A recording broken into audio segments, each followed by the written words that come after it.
There is a certain kind of friend who was counting the whole time, counting every dinner they paid for, every favor, every ride, every hard night they sat through with you, and you never saw the ledger because they smiled while they wrote in it. This is the story of a man named Martin and the friend who kept score. Watch closely, because you have a friend like this and you do not know it yet. Martin and Paul had been close for 20 years, the kind of long that feels like family. Paul was generous and everyone said so. He picked up the check. He remembered the birthdays. He showed up. And Martin, who was not a rich man, took that generosity as love. That was his first mistake. Because there are two reasons a man gives. One man gives and forgets, because the giving was the whole point. The other man gives and remembers, because the giving was an investment. And you cannot tell them apart on the good days. You only learn which one you have on the day you cannot pay him back. For years, Martin thought he had the first kind. Paul never asked for anything. He waved off every thank you. He said, that is what friends are for. But a man who is truly giving does not need you to remember. And Paul, Martin would learn, remembered everything. Then Martin fell. His work dried up. His marriage cracked.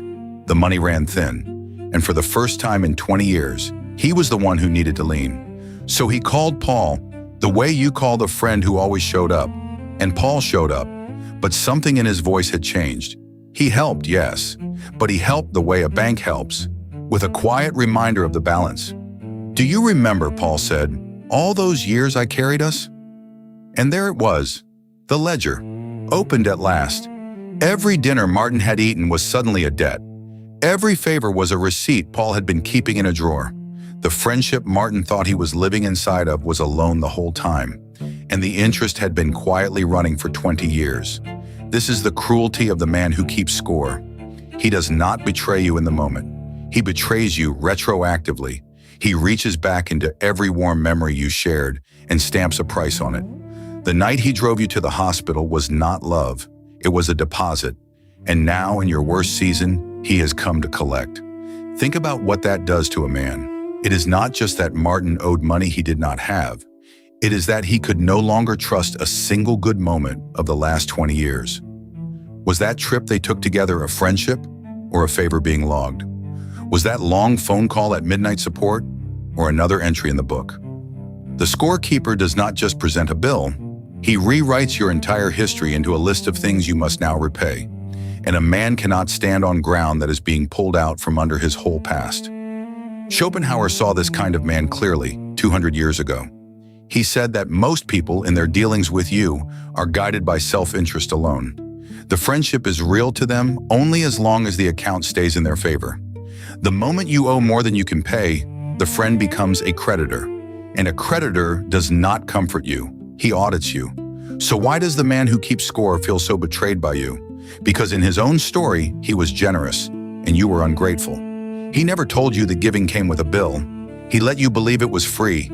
And then he resents you for spending what he never said would cost. That is the trap of the transactional friend.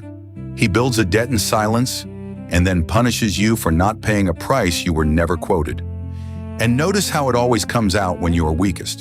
The scorekeeper never opens the ledger while you are strong. He waits until you have fallen, until you cannot fight back, until you need him. Because a debt is only useful against a man who cannot afford to argue. He was not waiting for the right moment to help you. He was waiting for the right moment to own you. Martin lay awake for months after that, replaying 20 years of dinners, wondering which ones had been love and which had been leverage.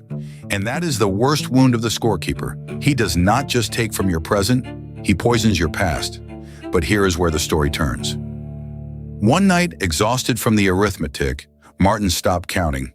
He realized he had been trying to answer the wrong question. He was asking, do I owe Paul? When the real question was, what kind of man keeps a receipt for the people he loves? And in that question, the whole thing came clear. The debt was never real, because a gift that comes with a hidden invoice was never a gift at all. It was a purchase. Paul had not lost a friend when Martin could not pay. Paul had simply revealed that Martin was never a friend to him. He was an account, useful while it grew, resented when it fell. Epictetus said it plainly. It is not the thing that wounds us, but our judgment about the thing. Martin had judged himself a debtor. The moment he saw the truth, the debt dissolved. You cannot owe a man for a love he was only pretending to give. So if you have a friend who is starting to remind you of everything he has done, hear this. That reminder is the receipt.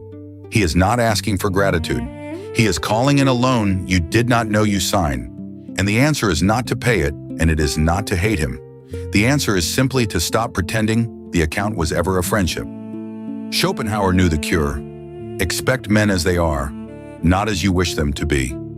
Keep the ones who gave and forgot, and the ones who gave and remembered, let them keep their ledger. They were never your friends. They were your creditors, waiting in the shape of a friend. This is Schopenhauer's truth.